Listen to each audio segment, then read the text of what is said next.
This is the first part of our Airbnb business. So what is going to happen in this video is that we are going to open an Airbnb business, and then we're going to look at the different papers, the balance sheet, the income statement, the cash flow statement, and like put the different numbers inside for this first month as an example, so you can like get an idea of how the things works. So in 2020, we bought a bar. So we got a 93% financing, and we paid around $60,000 for the property. So it was around the same time in November 2020, where I was working at a food delivery company called Nemlig.com, and then I decided to quit my job there. And it was like, because then I didn't really have that income anymore, right? So that was like a big hit. It was like quitting my job and like saying like, now I am just free and independent. So there I decided to do something we call Airbnb, right? So the idea there is that we had this property, was like pretty broken, and then we would use Airbnb Booking.com to get the money to renovate the property. That's the basic principle of Airbnb. So when we look at the property, then I decided to start with just like trying to rent out one room in the house. So this is the layout of one part of the building. So I decided, okay, I'll try to rent out that one room. So the building is quite big. This is the other part of the building. But if we look at like where, like from the starting point, right? So the starting point was I had this room here. You can see on the picture on the left. And then I would use Airbnb Booking.com and then become extremely rich, right? So that was like the idea. So if we look at the balance sheet, so we have the balance sheet from March. So this is like where it is from the beginning. So in the beginning, we don't have any assets. We don't have any debt liabilities, and the company doesn't own anything because like it hasn't really started yet. So the first thing that happened is that, okay, we kind of need an initial investment. So I brought out my wallet and thought, oh, we're going to put like tons of money into this, right? So I took out 2,000 Danish crowns. So that's around $300 US. So we have these three pieces of paper, the balance sheet, income statement, and the statement of cash flow. So this first transaction is something that is happening on the balance sheet. So the transaction is that we invest 2,000 Danish crowns cash into the company. So what happens on the balance sheet is that on the left side of the balance sheet, bing, there's 2,000 crowns. So all the assets in the company now is down at the bottom under total assets. So that's 2,000 crowns. Then the question is, did I borrow the 2,000 crowns? No, I didn't. So it's not debt, so it's not a liability.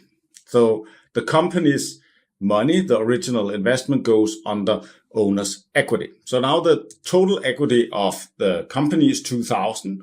So that means our total assets is 2,000, total liability plus equity is 2,000. That means we have balance. So there's balance in our balance sheet. So what I did was that I took the room, and then it looked like this on the left before, and then on the right, that is after. So if we look at that, then what is happening is that I'm spending some money on property, plant, equipment, we can call it, right? So I would buy some curtains. I would get a painting. Fortunately, the painting was free, so it didn't cost anything. I already had that. Then I had a tenant that was like renting another room from me that gave me a free bed. So the bed didn't cost me anything. But then I had to get some bed linen and duvet and stuff like that. So I got that fairly cheap, like around 550 Danish crowns. Then I needed a lamp. So there was like some lights inside this room. So the lamp was like 100. Then I needed to get some flowers. So the flowers was like 100. And then I needed a money catching cat, but my wife had that one, so that one was free. Then we had bought another house where we got like a Chinese drawer, as we can see here. So I didn't have to pay anything for that one. And then I needed to put down the laminate floor, so I did that myself, and then was around 600 Danish crowns. So a total of 1,450 Danish crowns, or around the $200 US. So what happens now to our balance sheet is that we have a transaction. So we spent 1,450 Danish crowns cash on property, plant, equipment for room number 1. So when we look at that, then we can see here on the left side that we have 1,450 PPE and 550 cash. So if we look at the right side here, I did the math for you. So we had 2,000 cash before. Now I spent 1,450 cash on buying the stuff for the room. So that means I have 550 cash left. So the transaction here is actually only happening on the asset side. So what we are doing is that we are trading one asset, cash, for another asset, property, plant, equipment. So when we look at our balance sheet, then the right side with like owner's equity and liability is not changing. So the changes are only happening on the left side of the balance sheet. So the balance sheet is still total assets, 2,000, total liability equity, 2,000, right? So there's balance. But these transactions only happen on the left side of the balance sheet. Then you could argue, Palle, you should just write everything off, right? The problem here is that if I would write all this stuff I bought for the room off, so it's not worth anything, then what is happening is that then I had a loss, right? So then my cash was 550, was 2,000, now it's 550, right? So that means like my owner's equity is going down. So the total value of the company already is going down if I start writing everything off in the beginning. So I really don't want to do that, especially if I want to get financing later. Anyways, so the Airbnb business was closed, but now it's open for business. And the customers are just storming in, right? Everybody wants a piece of this room, right? So I had the first booking was on the 17th of March. So a 3-day booking for 279 crowns. That's around like $13 per night or $14 per night, right? So it was like ridiculously low and stupid, right? So the thing to get rich, right, is not to do more smart things, it's to do less stupid things. And this was like relatively stupid. Then I had another booking on the 25th of March, again for like 93.17 Danish crowns, right? So again, around $13-14 US for one night, right? And then on the 27th of March, I had people staying for 2 nights for 232.92 crowns, right? So you can see that more or less I was close to losing money on this room. Like, it was ridiculously cheap. So anyways, the total amount of money here was like 605.60 when we put these 3 numbers together. So when I get the income thing from Airbnb, then we can see like from March, I earned 605.60. We just need to be aware that even though we're getting this number, the 605.60, that is not the correct number. So we actually need to go over here on the left side and then see. So we actually made 629.20, but of the 629.20, then we needed to pay Airbnb 23.60. So what happens now is that now we can go and put these numbers in our income statement. So the first thing is like, okay, so we had some sales in March. So the total sales was 629.20. Okay. Then we had some cost of goods sold, COGS, or like, which was the transaction fee, which is 23.60. And then the gross profit was 605.60. The thing is that I'm like trained firefighter. So I was out on a drill doing firefighter stuff, playing with water and fire, which is like the stuff we did. And then while I was there, then a homeless guy had found our place on Booking.com. So he was like our first customer. And then my wife led him into the to the house.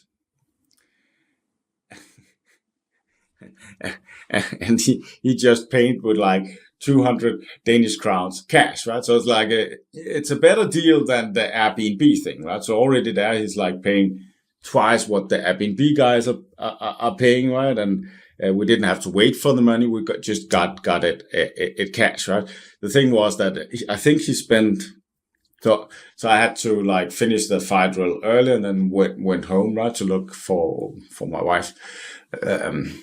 But it was like crazy, but he used a lot of toilet paper. And besides that, then there was like no problems. But it was like an eye opener, like what the heck is happening here, right?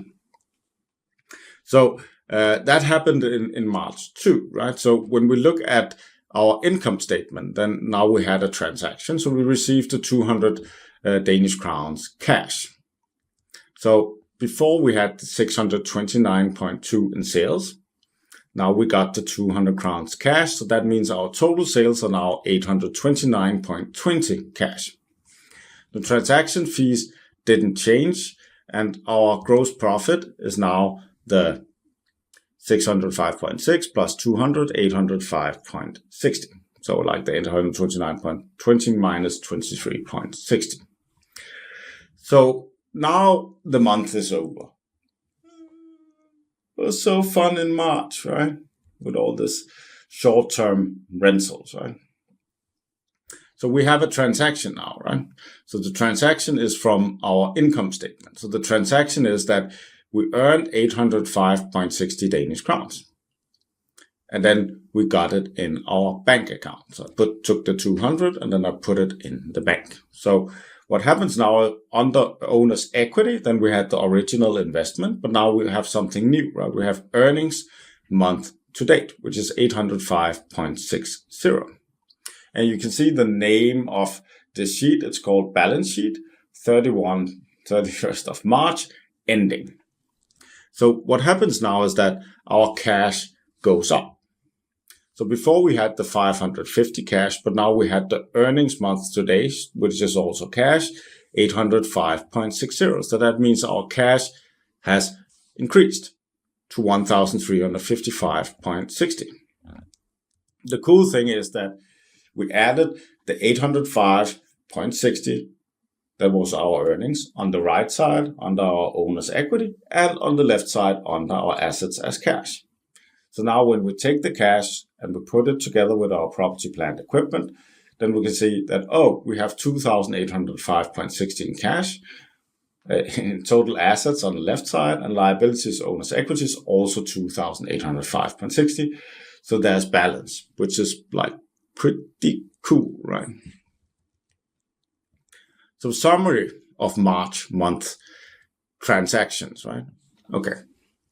So transactions. So we invest 2,000 Danish crowns cash in the company. So when we look at this, then that gives us a plus of 2,000 in cash. There's no sales there and there's no expenses. Then we spent 1,450 Danish crowns cash on property, plant, equipment for rule number 1. We spend cash. So that is a negative, so that we spend 1,450 on that. No sales associated with that and no expenses. Then we had several reservations from Airbnb. Guest paid 629.20. Cost of goods sold, transaction fees 23.60. Airbnb paid out 605.60 to the bank account cash.